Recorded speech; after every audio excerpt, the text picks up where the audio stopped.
Hi everyone, Christian, your Vancouver realtor, and thanks for tuning in. And if you enjoy the content, the stories of this video, give us a thumbs up or subscribe. We love having you. Now look, the topic for today's video is, has Vancouver's real estate market peaked? It's a topic of discussion. You can't go online or talk to your friends without this topic coming up. Where is the market now, and has it peaked here in Vancouver? We've had an incredible run up over the last 6 to 9 months. I know, pandemic, who would have thought? But here we are about a year later, and boy, it's about 20%. So how do we know that we've reached the peak? What are the signs? Well, that's the purpose of this video. I want to share with you some signs. This is from my own personal experience, but also talking to my colleagues in the business who've been around a lot longer than I have. In some cases, 30 or 40 years. And so I want to share with you everything that I've learned in my career. And so I've got about 5 signs here that I think you might find very interesting. You don't need to be a PhD in economics, okay? 5 signs, 4 of them you can very easily identify for yourself. Okay, and I'm going to share those with you, and I have a little story, an example for each. So let's go ahead. The first sign, and the most obvious that we've peaked, that the market has, is flipping. And flipping when, right, someone buys a house in March and literally resells it in May for a significant profit. That's what it is. And you know, if I give you, I tell you this because I remember when I was getting my license in the very early days, I had a wonderful instructor, and he's a sales manager for one of the big companies that sells pre-sales here in Vancouver. And he was speaking to a group of 150 of us. And he said, in my 35 years, if there's one thing that I've noticed when the market is peaked, is when realtors start flipping. And I can concur with that, and I think you can too, because even if we go back to 2015, 2016, when the market was red hot at that point, we could see that someone might buy a home for 1.5 in March, and they were literally assigning the contract for 1.65 in May, making over $100,000 in 6 weeks. Well, obviously that's not sustainable for the long term. And in his view, that was when you start to see flipping, and it's not just realtors, I think it's anybody in general, right? But when you see that, you've pretty much just reached the summit of the market, because that's not sustainable, and it's gonna cool after that. So look for that, okay? The second sign could be that, and this is my personal experience, and I noticed this a lot in 2017, is when a lot of people are running to get their real estate license. They're signing up with the real estate council or with the UBC to get their license. And it was really bizarre when back in 2017, I know we had about 2 to 3 years of a really strong, powerhouse market at that point. And it was condos and townhomes that were on fire. And it was weird. In my social circle, I started to meet people and talk to people. And I'd say, how are you? And what are you working on? And someone would say, oh, I'm getting my real estate license. I was like, oh, okay. And then a couple of weeks later, I'd call a client of mine, reconnect, and say, how are you doing? And just wanted to let you know that this has changed. And she'd say, oh, you know what I'm doing now? I'm getting my real estate license. And I noticed in a period of about 5 months, I had 6 people, former clients or friends, that were running out to get their real estate license. And I intuitively just felt, this is wrong. Why are all these people getting their license? And I asked them, why are you getting your license? What makes you want to get into the business? And the typical response I got was, it's easy money. Look how much money you can make. which is, not always true. I know it's you work for it. And, of course, people would say, oh, you can sell a house in 8 days and make so much. And they don't realize that it sometimes takes 8 months of building a relationship with the seller before you get the 8-day listing, right? And sometimes it can take 2 years. So there's a lot more going on there than meets the eye.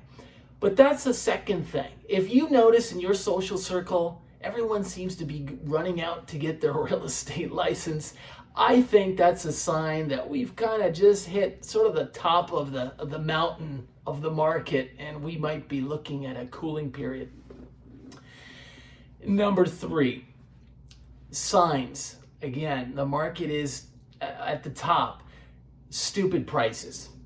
And this was one that came from a colleague of mine, and we talked earlier this week, and he's been in the business since the early 1990s. And when I threw this question at him, because I love to learn, I love to hear what other people think, and he said, when you just see stupid prices, that's a sign, in my opinion, that the market is just about hit the top.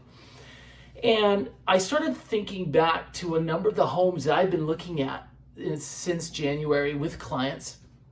And I recall a house that we saw in East Van, and close to the TNT on Kingsway near Nanaimo and Victoria. And we saw this place. It's a standard Vancouver special, right? And Vancouver special where the ground floor is level to the inside the home's level to the outside. There's no basement. And then you have a stairs up to the top floor. Usually it's 5-bed, 3-bath in total. That's a Vancouver special.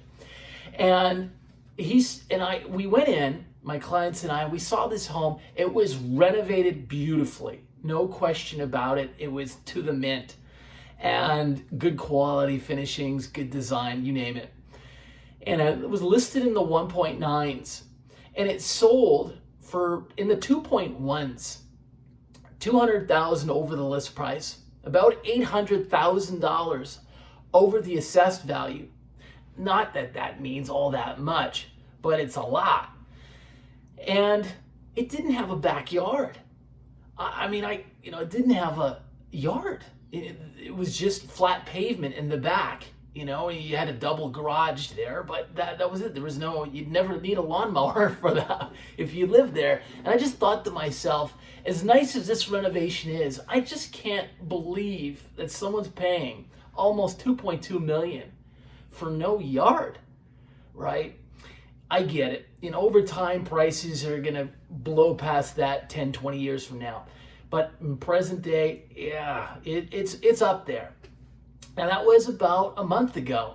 And you know what? There's still a lot of that going on right now. So that's subjective. Are we seeing stupid prices right now? That's a subjective one. In my opinion, on that home, that was too much. But you talk to others in the industry and they think, there's a lot of sense to these numbers. One thing for sure, we haven't had any people coming in. Our borders are closed right now. And when we open our borders, we might have 400,000 new immigrants coming in every year. At least that's what the federal government's telling us right now.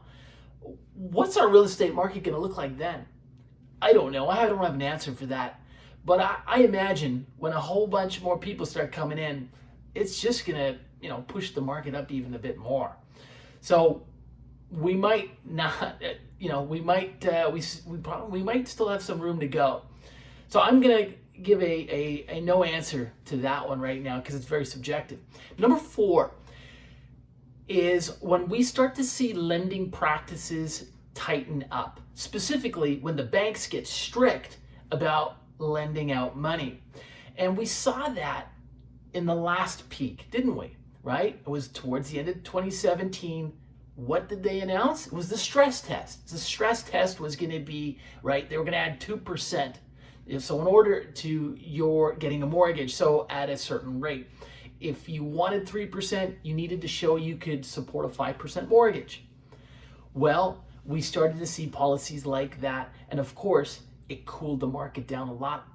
Now, we do have talk that the banks are going to be introducing a stress test, which is mandated on them, and it's going to go from 4.7 to 5.25, and that would be effective as of June 1st. Sorry, 4.79 to 5.25, and that would be effective June 1st. That's a small one though, and when you dig deep, here's what it really boils down to. This stress test, if we do see it later this spring, it basically takes $1 million mortgage, if that's what you qualified for, and now you qualify for $955. So it cuts your buying power by about 5%. Is that going to make a whole big difference in the market? My gut says no. But if we see more bank restrictions tightening like that, and you'll notice it, you'll read about it in the paper, then that's another sign that we may have just gotten to the top and it's going to settle. The market's going to be curbing, coming down. And 5, the final one, and this is very personal to realtors being inside the business. When I'm working with my buyer clients and we're looking at different properties, one of the things I'm doing, of course, is calling to, I've got a checklist of questions I want answers to from the seller's agent. And we go and view the property. And what happens is, in a slow market, the seller's agent will call us back and he'll say, oh, by the way, can you tell us, what did your buyers think of the home? What's their feedback about it? And I've noticed in very busy markets, they don't call us back. Those seller's agents are so inundated with phone calls. They might have 60, 100 showings over a 4-day period. They don't have time to call me back and ask for my opinion, or for yours, or for other clients that I'm working with. So we know that they're busy, but when they're calling me back, I know, they're not so busy, right? They don't have an offer. So that's one thing I've noticed. To be frank with you, I don't see that right now. I've only noticed that on one property that I've gone out and looked at in the last month. And that's, I've been out with clients, maybe looked at 30 to 40, maybe 50 homes in the last month. I'm quite busy. And I've noticed that only one time. So I'm going to have to say no, I'm not seeing that yet. So based on the 5 that we went through, I would say I don't think we have reached a peak yet. But for these 5, you'll know for yourself. If you're reading the newspapers, following discussion forums, or just talking to your realtor or someone like myself, for example, you'll know. You'll be in the know, okay?